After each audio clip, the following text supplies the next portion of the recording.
Okay, so people start to join. Hello, everyone. It's nice to have you around here.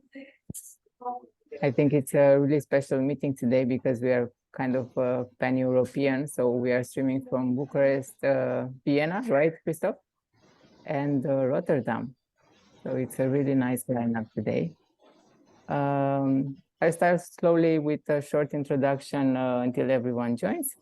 The reason why we are here today is basically because we celebrated 100 successful rounds on SeedBlink, and obviously that came with a lot of lessons learned, and I think it's a great opportunity for us to share the knowledge with the founders, because there's no such thing as investment school or how to fundraise.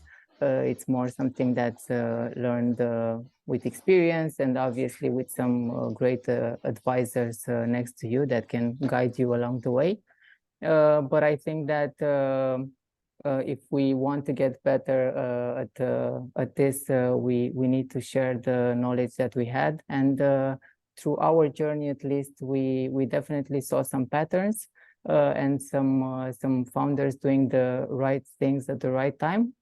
And this is a great opportunity to discuss them. They're obviously also in the white paper format, so everyone can also read and think about it. But I think it's also a great conversation starter that we can address.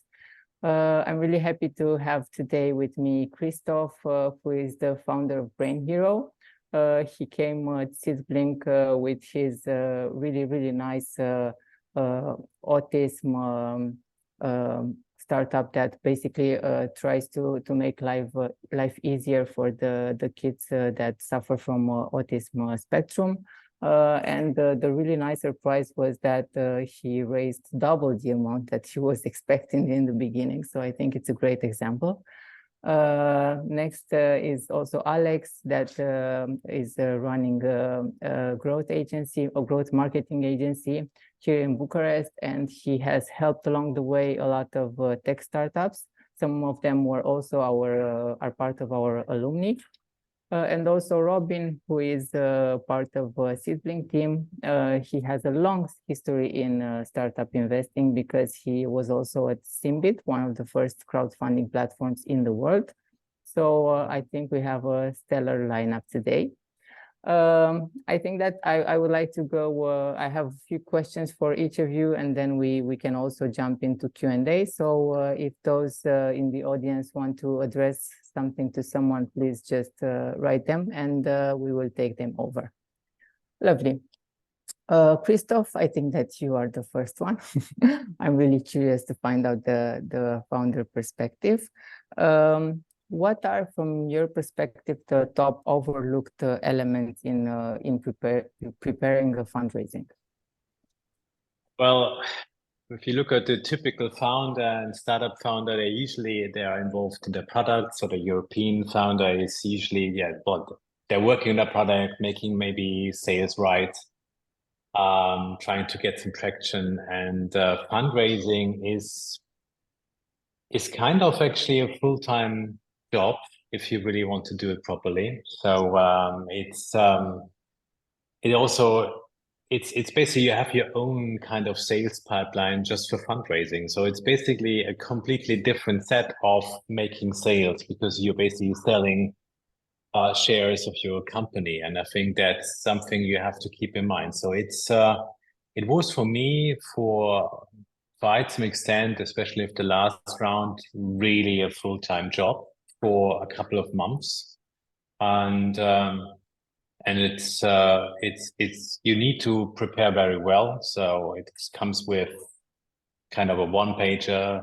You have a short pitch deck, you have a long pitch deck.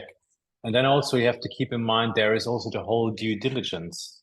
And this is a whole list of information. So I would really advise everyone to have all this information ready before you approach investors or potential investors. And then there's also the kind of a market research you have to do just to see, okay, what funds, angels, depending on what your round you want to do, are the ones you want to tackle. And you have to keep in mind, to some extent, it's also a numbers game, because it's some funds are just not raising at the moment, or they are at the end of their kind of investment span. So you probably don't hit the right time. And then even if you target the VCs that are kind of really in your field, it could be that that they're looking for a shorter kind of investment, because their funds are just kind of, they're closing soon, and then you are basically, what you have to show as a founder is a very good traction in 5 years, and the expected return is kind of a 3 up to 7 times the amount that basically a VC would bring in. And I think all these aspects have to be taken care of when you do fundraising. Really nice. You mentioned that it's basically a full-time job. Do you think that this is something that you as a founder, it's mandatory to do it, or you can also Yes. hire someone? How do you feel about it? I had actually the hybrid model, and it didn't work for the other person. They were So not so invested? well, I had someone who's from the angels that invested in our company, doing some of the work to basically approach VCs and anything. And it turned out that it just didn't work. I don't know why, but basically there were not really leads coming in. So I think it's really a thing that a founder needs to do. And the founder is in charge of basically keeping the lights on and getting enough cash to get some new things going. So it is an essential thing from the founder and or a co-founder, depending on how you basically have your team ready. But it's very difficult to outsource this, rather than, in your case, it was something else. Having an approach like SeedBlink, where basically you had that platform, but also it also was in my involvement. So could I really had giving that task to someone else, where we did the videos and interviews? No, it was impossible. So Yes, not really, indeed. What are, from your perspective, the key indicators that the startup has a strong foundational business practice? in terms of, I think what VC is looking for is a sales growth. So and also, if you have already sales that you see, okay, it's going up. So there is a graph that just goes up and not going down, or kind of not happening. I think that's one of the metrics that VC would looking for. And the second thing is also, okay, what is the fantasy? So they always, I think it's a kind of, I have to say I hate it a bit, because it's kind of looking into the glass, really into the future, where you don't know really what's going to happen. But they want to see the potential. So how big could that be? So how big could it be in the future? And I think that's something you need to show again as a metric, as a number. So how much is realistic with that manpower to reach? And I think that comes down also to very careful planning. So you need to have a plan that is just makes sense. That basically the amount of customers you can care for, and the people you have in your team, that this is kind of a realistic planning. And I think that's another key metric that VC would look for. Really, really nice one. How do you think that founder can establish a culture of continuous learning and improvement in the company? How do you do it? Well, it's essential for us. We are on the quality management system. So the core of the quality management system for the medical product is continuous learning and growth, and also continuous improvements. But basically, you always have to find ways of, but especially if you're in a new category or a new product category that doesn't exist. So it really depends on where you are. It could also be you have an existing product category, you're just making it better. It makes things maybe easier, but the thing is that you have to constantly get feedback from your customers and see, okay, what can you learn from that, and how do you change your product, and what is the really low hanging fruit? What can you do very quickly with less effort and kind of the startup thinking. I think that is to react very quickly on the feedback that you get from your customers, which is, by the way, in our case, not really easy to be a medical product because there are some circles and cycles. You just cannot do it overnight. But there are some that are non-medical that can do it quicker, of course. And would benefit from your advice. Thank you. This was it from my side at this point, but I know for sure that later we will have some extra questions. Normally I would go to Robbin, but since I know that sometimes marketing is overlooked and I might be biased, but I think it's really, really important, I'd like to start with Alex. Alex, what are some underutilized marketing channels that startups should explore in the tech area? Hi, thank you, Bianca, and hi, everyone. Indeed, marketing is overlooked, especially in early stage, or I would say maybe it's not always efficiently utilized. And starting off with this question, what channels are usually overlooked? As any great answer in our startup world, it depends. Of course, it depends a lot on the business model and what you're looking at. Even when just talking about fundraising and investment. But what I've seen and what I get to have a aha moment with founders about is I would start with direct outreach. Is usually overlooked when fundraising. As Christof said, you do need to build a pipeline with investors of all types, even VCs or even just friends and family investors. You need to have that pipeline and always track it. And I definitely think that marketing plays a crucial role in this, again, with the founding team. And why I think it's overlooked, why I say that is because having a fundraising round, whether be it crowdfunding or a traditional investment round, it's a conversation starter. It's a conversation starter with your community, with not just with investors, but also with clients, with partners. So just going to a customer and saying, hey, I have this fundraising round coming up. Would you like to try my product? It's completely different than just going, would you like to try my product? Super different, and it makes a big difference in direct outreach. And just playing on that, so this will be number one, direct outreach. Number two, I think definitely, and not just in fundraising, all of early stage marketing is community, with two sides, actually building your own community and keeping them updated.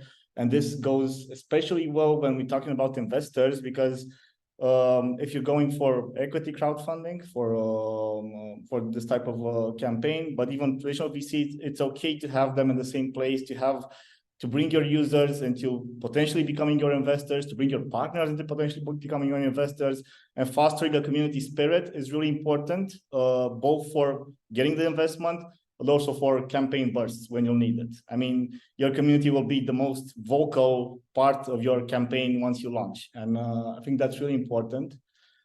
And number three, this is definitely something that's utilized, but I would still say underutilized to complete the question. I think is actually PR, because everyone is doing PR when they're crowdfunding, right? Everyone is doing the press release. Everyone is doing that checklist of things to do with press.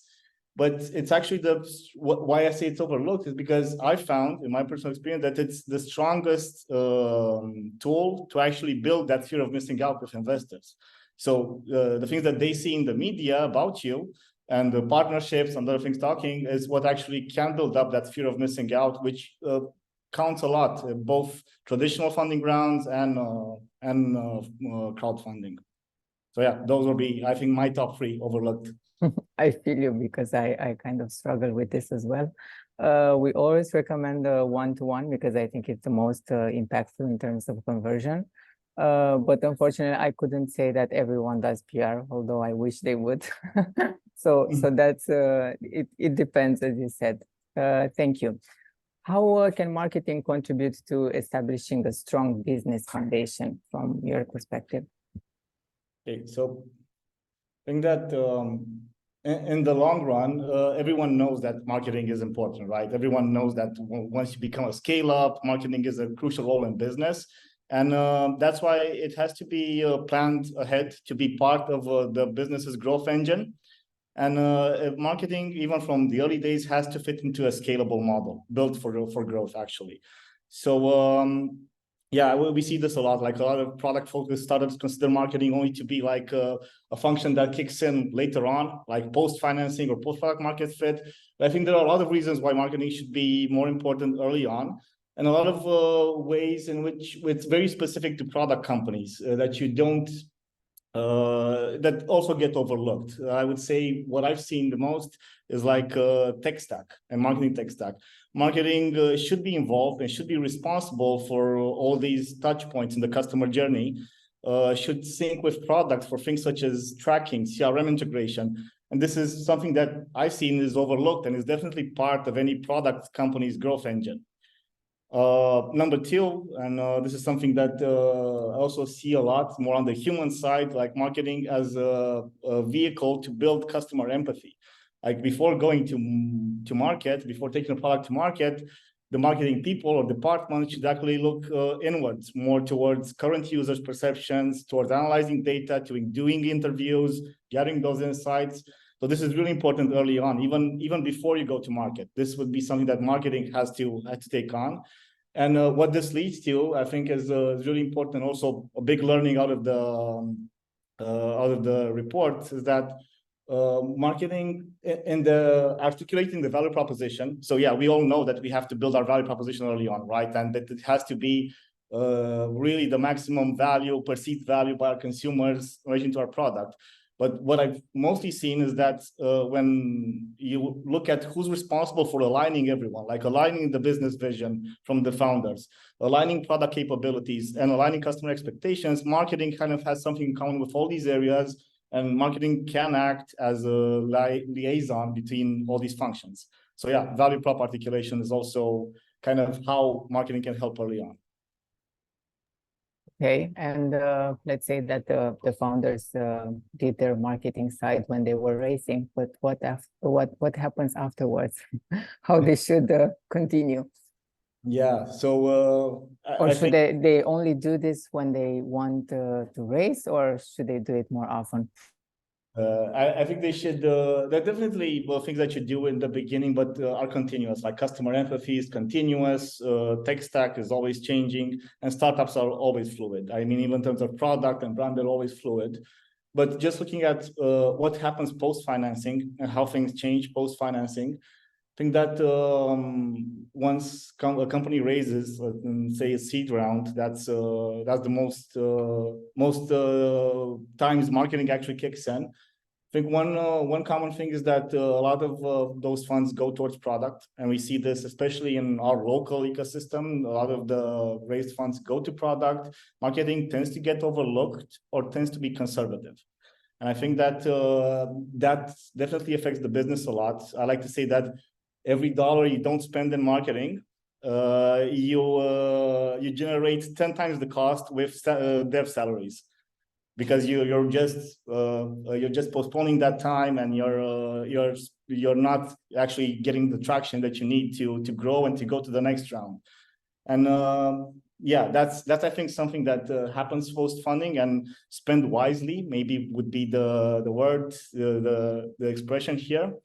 And another thing is that kind of every funding round, I think, has different key metrics. And definitely, if you're looking post financing, post seed, you must look towards product market fit first of all. And even you can have product market fit between seed and Series A. And I think that the most important thing that you must look at when you're in this stage is to actually maximize your North Star metric. So just find out what's driving your growth, what will be driving your growth long term. In the case of SaaS and product businesses, it's usually something to do with active users, like weekly active users, monthly active users, and try to build your marketing around maximizing that. So not just acquisition part, acquisition without the other funnel stages. And we all know that it's kind of an empty space, but try to have your marketing optimized for maximizing the North Star metric at all costs. Really nice. Thank you, Alex. One last question for you. Since you are authentic growth marketer, how do you measure the return on investment of different growth marketing strategies? Well, That's an interesting question because you always get it as a marketer, right? And I think that we all know that even in mature companies, ROI is hard to measure. Maybe we have something like e-commerce where ROI is fairly straightforward to measure on certain campaigns. But when you look at product companies, SaaS especially, you look at how do you measure ROI, and you realize that you have to look at customer lifetime value. And that's okay. And that's the natural way to do it. So measuring ROI with customer lifetime value. But the real fact is that if you're early stage, if you're pre-Series A, customer lifetime value isn't reliable. Whatever you do with it, it's not reliable because first of all, you don't have enough historical data to measure that customer lifetime value. If you're in your first 2 or 3 years, you don't have enough historical data. And secondly, even in that early stage, things may change. Your business model may change. Your product may change. Your customers might change and evolve into different price brackets. We've seen that a lot. Might evolve outside of being your customers. So with all these changes, it's not actually that reliable to look at ROI for the customer lifetime value. And I don't even know. You should try to find a model. So just set on a customer lifetime value that works. But more than that, when you're pre-Series A, I think it's really important to look at this full funnel perspective, like to look at active users that you're generating, and to not put that much pressure on having profitable campaigns, because I think that companies that are seed or pre-seed, if they're looking for product market fit, you want to have product market fit as fast as possible. And there's a trade-off here. So if you want to have good ROI, you'll be just postponing your product market fit, I think. You'll be having good ROI means taking more safe bets, experimenting with less things. So I think that there's a trade-off between having profitable campaigns and actually getting quicker to product market fit. And I would say that for an early stage startup that's going the financing route, the sooner you get product market fit, no matter the cost, if you can afford it, the better.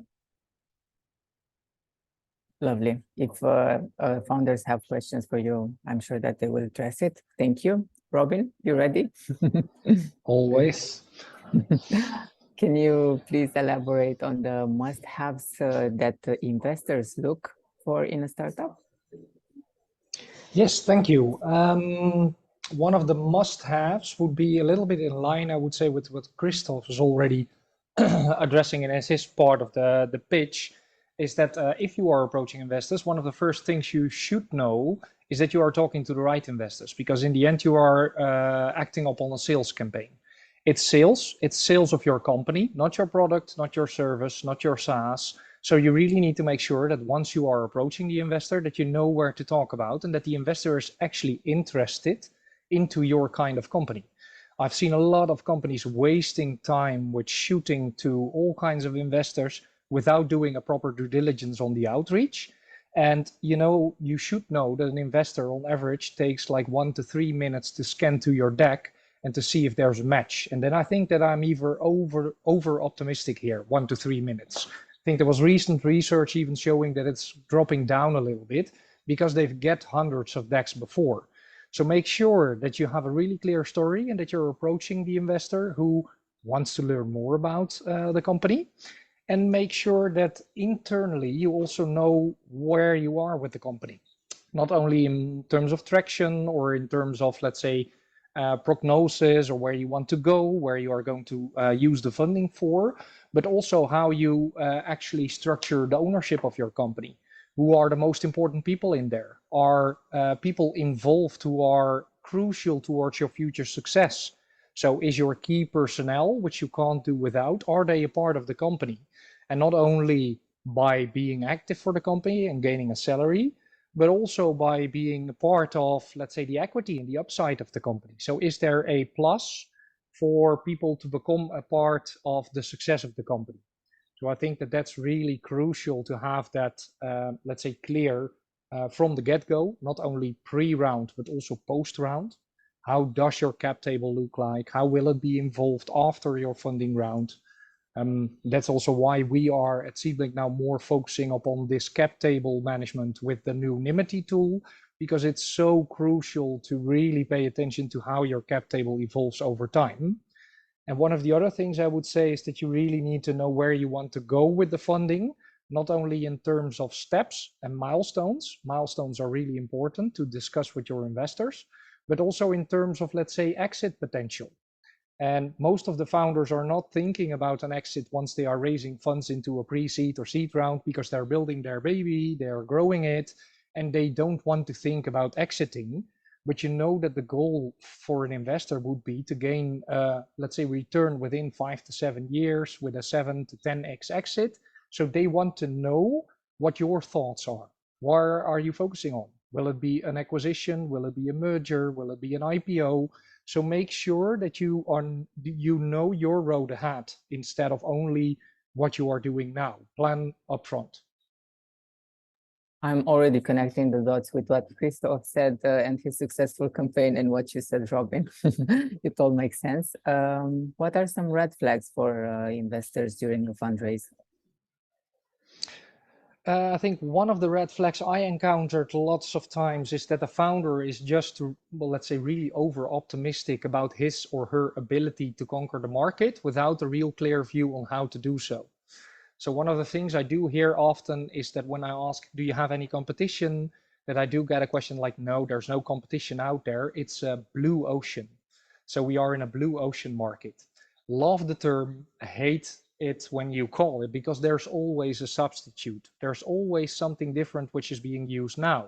Maybe not direct competition, but people do use other services, other products, other, let's say, SaaS platforms, or they do it manually. There's always a substitute. So be sure that you know where you are competing against with.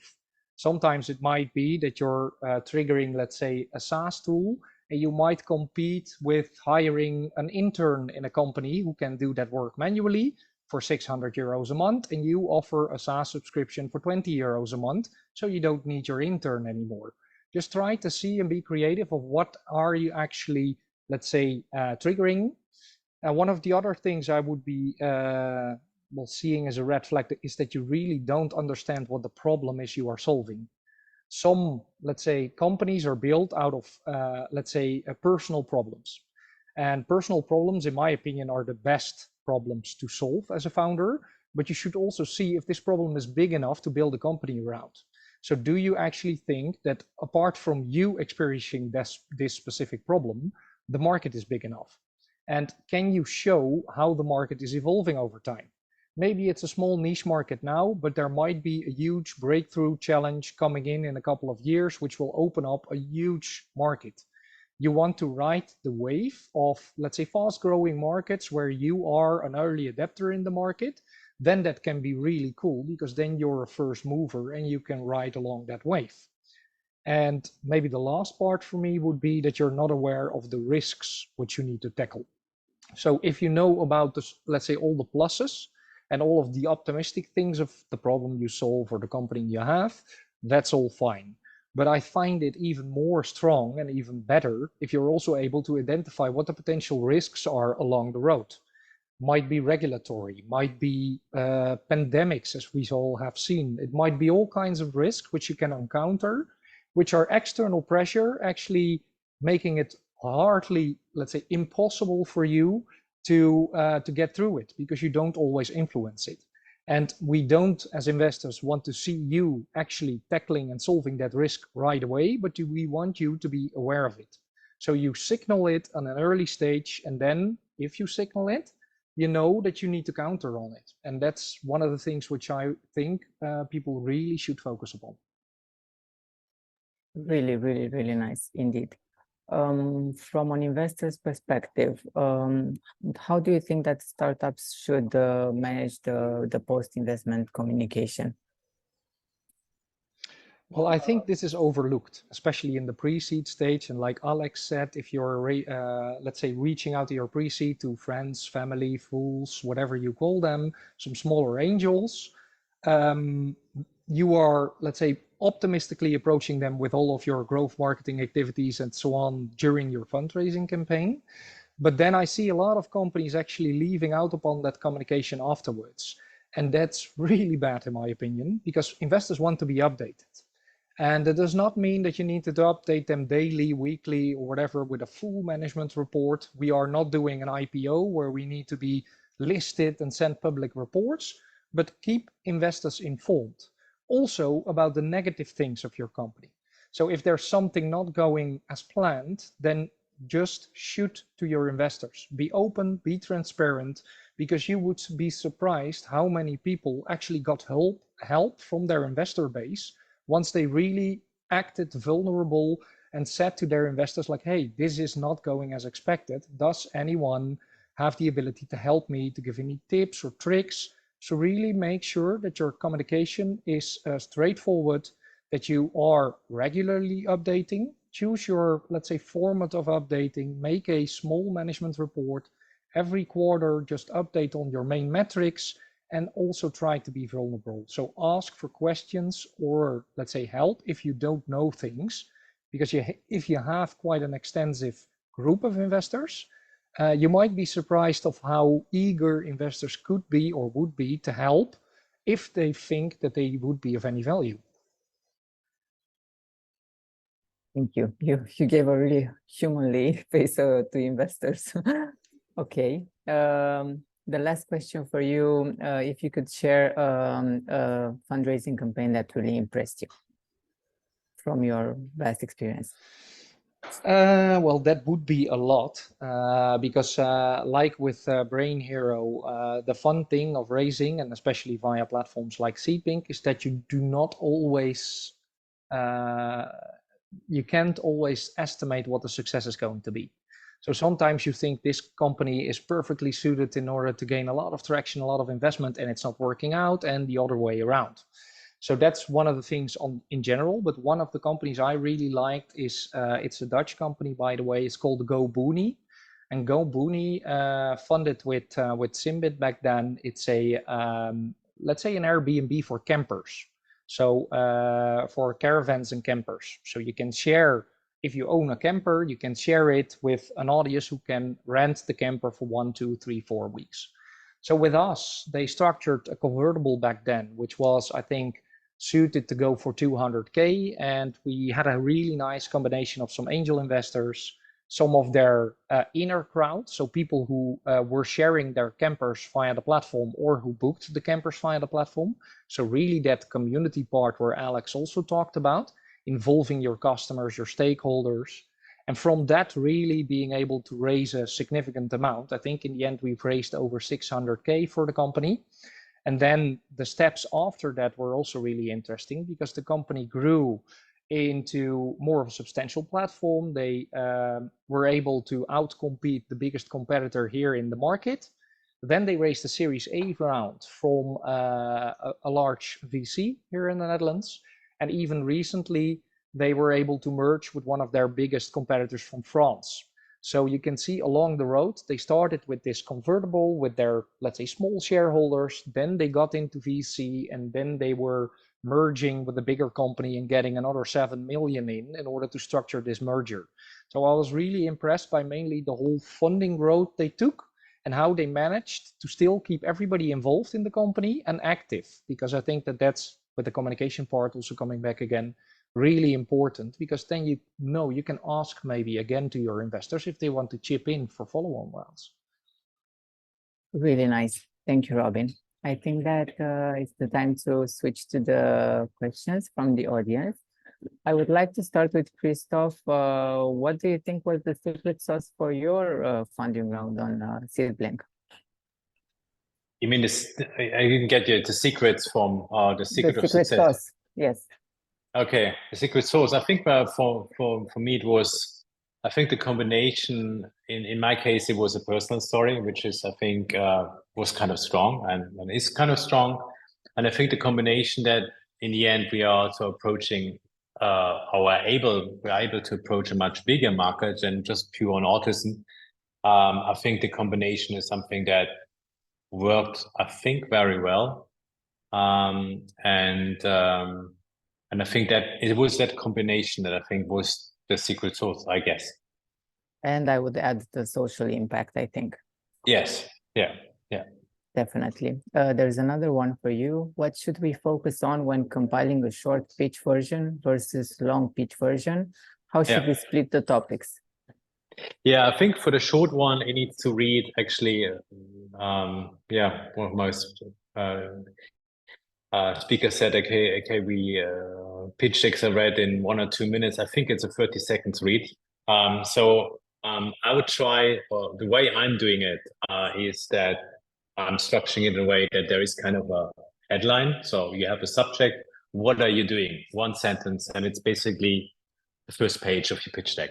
Second is, what is your problem? How big can it be? So what's the kind of total addressable market? So all these typical numbers, the traction, the product, the business model, the team, and the ask. So it's very simple, basically something that you can scan through in 30 seconds and get the investor perspective and say, okay, show everything that can bring value to for an investor. So basically, what you have in terms of traction, in terms of team, to be a successful exit, to be a successful investment, basically showing that you can deliver what you're promising, and of course, telling what you're doing. Definitely. And while the longer version is something that you go into more details, you have a typical problem solve, you go into more financials, you have a more in terms of how in detail would the sales work. So that would be a more extended deck, and maybe that deck would be also the confidential version, while the other one is non-confidential. So that's how we're structuring it. Nice touch. Do you feel the same, Robbin? Yeah, definitely. I think it's really important to make it self-explaining if you're looking to the short version of your pitch deck, because like Christof said, like I said in my story, you don't have a lot of time to convince the investor. So if you have a lot of slides in there who need your explanation or your pitch going along with it, you're out. So you really should make it clean, self-explaining, maybe even some visuals in there. So it's just short and shiny so people know what you do, what the problem is, etc. So that's really my take on the short one. And on the longer one, it might be good to just also add some things into your attachment. So the key deck itself might be only 15 to 70 slides, which might already be a little bit big, but there can be appendices which can explain more upon the financials, the product, anything you would like to highlight extra, which investors will eventually go through if they think it's interesting for them to zoom into. Nice, thank you. There's another question for you, Robbin. What are you looking in startups when they reach to you? Due diligence and traction, vision, team, market fit, or else? That's the first question. Let's answer this one and then we go next. Interesting one. So let's say all. I look for all. But now most important is, in my opinion, that somebody who's reaching out to me should be able to tell me within 1 to 2 minutes what they are doing. Because if it's really difficult and if it's really difficult to explain, and you as a founder do not have the ability to explain within 1 to 2 minutes, then it's already out for me, because in the end, you need to convince people within this short time span. So apart from the materials, you should have a stellar pitch to tackle what you actually do, what you solve. Then, of course, once looking into to the opportunity, there's a combination of things which would be relevant, and it's depending a little bit on what kind of startup you are in. Let's say you're a SaaS startup, then I would want to see some traction, some numbers on your customer acquisition cost, your lifetime value. We've already heard a couple of it. But sometimes also the involvement of industry experts, because I'm not, let's say, a diehard techie myself, but I'm evaluating technical companies every day. And sometimes it's hard for me to really gain, let's say, the secret sauce of technology. But if I know that there's somebody in there into your round or as an expert who is actually really experienced into your technological field, it helps me to actually understand that people who do know where they are talking about feel comfortable with your startup. So that's one. And of course, last but not least, it is indeed team. So it's not only about the one founder, but the people gathered around the founder. Did you find the ability to actually attract specialists within your field, which are maybe even smarter than you are? Because I would say if the founder is the least smart person in the room working with the team, then I see a stellar team. Because then you have a founder who's able to convince specialists upon this specific mission, attracting talent and being able to stock them to the company. So that's really important. Like the people behind the company, are they the ones who are able to scale the company from 1 to 10?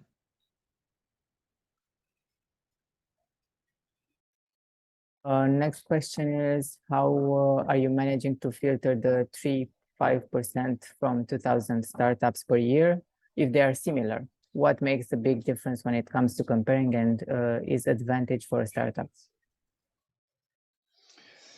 That's a good question, because sometimes if you have a certain hype, like we all know that we have a lot of AI startups now, and we used to have a big pile of blockchain startups, and well, everybody tells that they are the new blockchain or the new Airbnb of whatever they are. It becomes more difficult to really get, let's say, the cherries out of the cake or on the cake. But in my opinion, it's really important to substantiate yourself from others. So make sure that you know in which field you're active and why you're better. So what's your USP, and don't tell that you're cheaper, faster, or anything like that. That's not a secret sauce. That's non-competitive. I would say, what's your unfair competitive advantage over your peers? So why are you going to win the game instead of the others? So that's one of the most important things I would say we take into account. And then I think it's also good for us that we have a diverse team. So internally, we have people with different backgrounds.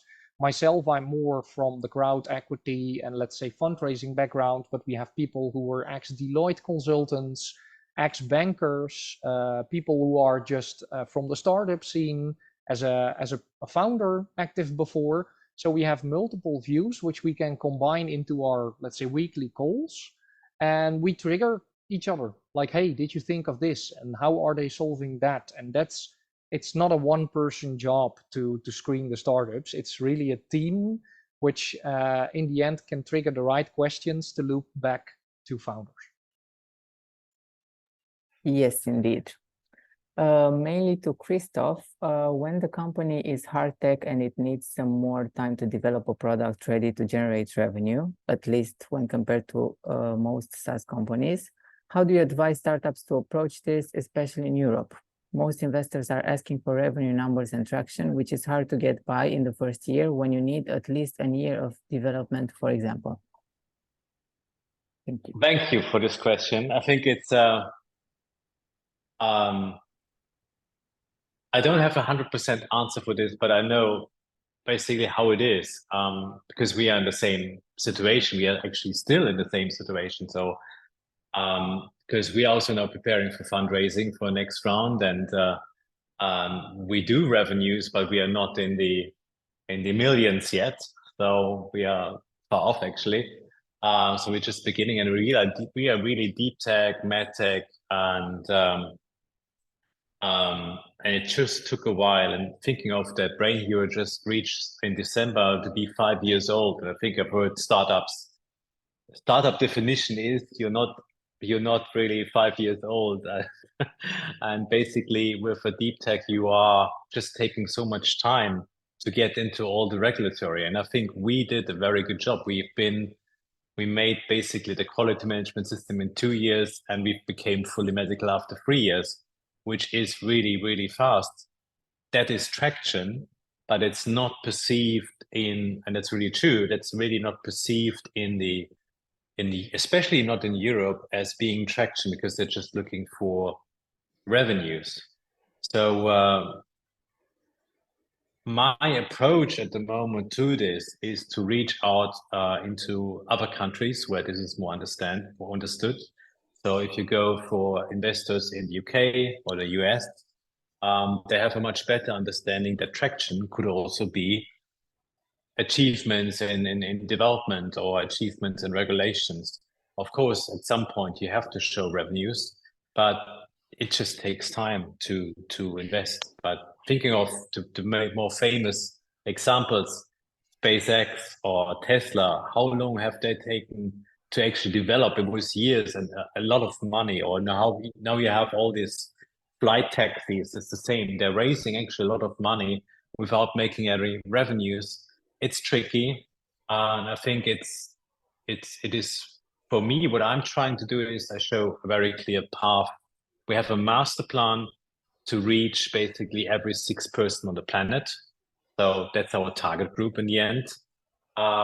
We start with autism, but there's a way basically to go through that step, to go for this larger step. And we have a clear plan why we're actually doing autism first, and why we're tackling this, and what's the clinical data behind that. It's really not very simple advice. It's tricky. But I think you need to underline what are your other tractions, because tractions is also not just measured in revenue. But as I said, it's more difficult in Europe for sure. Yeah, and if I may add, I think it's also there again really important that you know that you're talking to people who do value the traction you did already generate. So if you have any certification, if you have any traction, you need to be able to talk to people who understand that this is valuable. So if you're approaching a SaaS investor and you're not able to tell a lot about traction and revenue because you're deep tech, you're with the wrong investor. So it makes a harder search, but make sure that if you are talking to people that they do value what you did so far. Yeah, I think that was a very good addition. Yeah, I think when you think of, and you talk to anyone who hasn't got a clue in being medical, what it means to be medical, and especially with the new regulation in the EU and having 4 medical products basically developed, they just don't know what they're talking about. Because it's really, really a huge step. Yeah, totally right. I'm absolutely with you. I like how the previous talks get confirmed right now with the examples. Thank you so much, Christof. To Alex, personal brand page, LinkedIn or YouTube channel to start building the community, or directly creating small pieces of marketing materials with the product service itself, even in the early stages of development? Yeah, so basically the answer is yes to all of them. Again, it will depend on what your product is, who your community is, like all things in marketing. That's my easy out, because I can answer any question in marketing with this if it depends. But objectively speaking, I think there is a cool and modern way to look at community and how you're building community and why you're building it. I think that the first important thing to note is that people need to have a sense that there is a direct communication channel with them, so that your users can get something directly from you. So not just what's available to everyone publicly, but what's available to them. So this might even be something as simple as email. It might be something as simple as the product itself, notifications. It can also be a public channel, of course. But users start to form a community when they also start to be involved in the business, in the product, and things like that. One cool way of doing community, and actually the thing that everyone that's doing community is striving for, is to actually have this common space where you can actually interact not just with the founders and the product, but with also other members. And that kind of solidifies the sense of belonging and being part of the community, and actually being in the same space with other users like yourself, other peers, with the founding team, and everyone's doing the same thing, working for the same product. So having those said, if you look at community like that, you still have all the things that you mentioned, like the personal brand page, LinkedIn, YouTube channels still have a very important role, even the content marketing pieces itself. So this content marketing, just putting out new info about your product, can be tutorials, can be product updates, it can be general knowledge.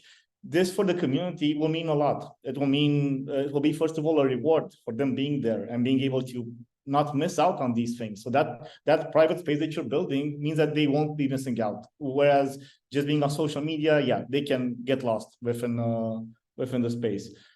And also them seeing you being active in content marketing is kind of a sign of progress. And they're also getting this reward, like they're getting taught on the product, and they have this learning journey with you.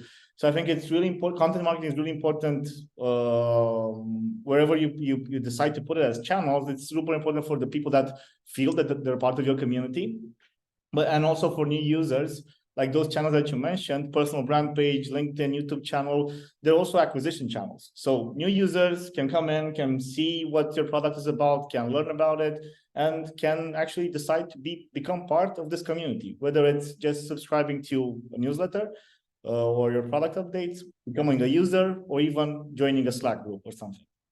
So, and I think it's also really important to be where your audience is, because otherwise you're just talking on your own.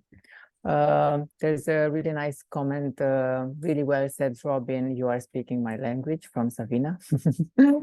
Another question to everyone: what would be the most important points to look for when choosing acceleration options, accelerators, pitch competitions, partners in the pre-seed phase?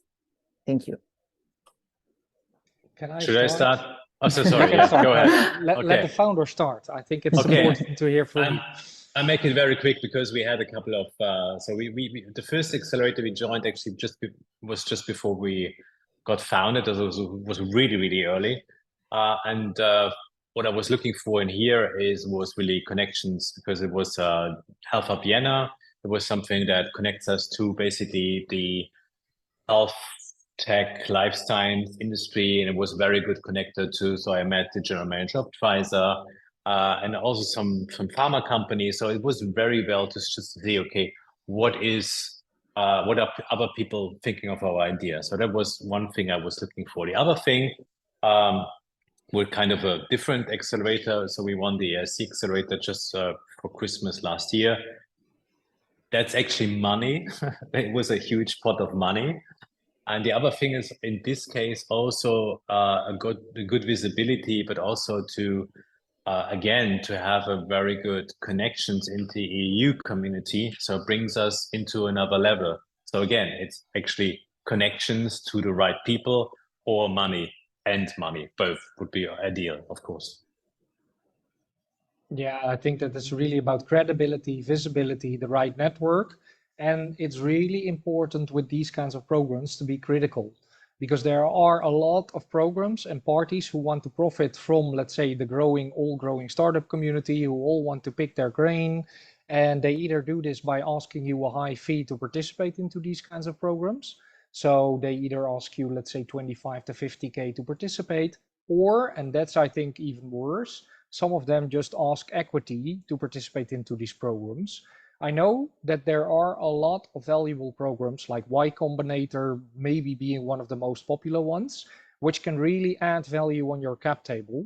But be careful with giving out equity for any acceleration program too soon, because if it's really niche driven and they are on your cap table in the pre-seed stage, you really need to make sure that they are able to help you grow into the next phase and give you some concrete, let's say, intros into the right community, etc. So be careful with, let's say, giving them too much from the get-go. Also make sure that they prove that they are worth it. Really good point, Robin. Thank you. Another question on the community: can this community be considered as traction already that can be mentioned in a pitch deck? Oh, I'll take that one up. Yes. From my point of view, as a marketer, a fellow founder myself, I would definitely say yes. I would put that on my pitch decks and advise my partners to put that in the pitch decks. I would also like to hear the investor perspective here, but from my point of view, community, an active community means active users mostly. So that would basically what it would translate to, because they're not only active with your product, they're active in giving feedback to you. They're a good source of feedback. They're active in using your product. And again, going back to what metrics are important, early stage, like pre-seed and post-seed, pre-series A, active users will be your most important metric. And I think that community is a good way to show that, and one of the best, actually. Thank you.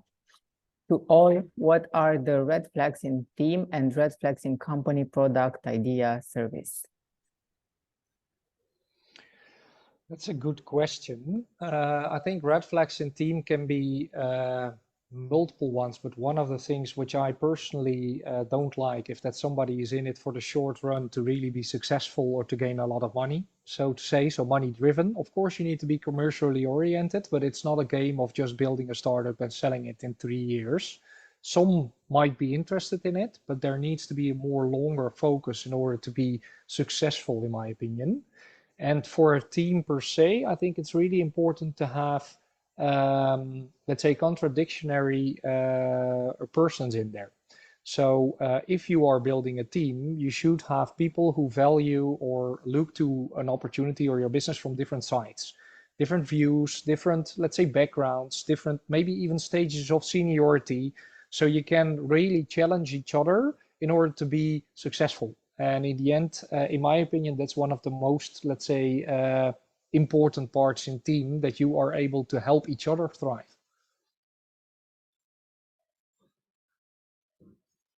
Totally agree. Christof, Alex, do you want to add anything else? No. Good. Then I think it's a wrap. Thank you all for the really, really nice insights that you shared. I loved how this community driven webinar turned out. I really advise you to read the white paper, because I think there are some really important things there. I was thinking actually the other day that even though maybe not are necessarily functional from the early stages, it's really important for the investors to see that there are seeds there for all the little things mentioned in the white paper. Thank you all for joining, and see you soon with another session. There's a small survey after this webinar closes to share your feedback, because we do want to get better and help you fundraise effectively. Thank you all. Thank you. Bye-bye. Thank you all.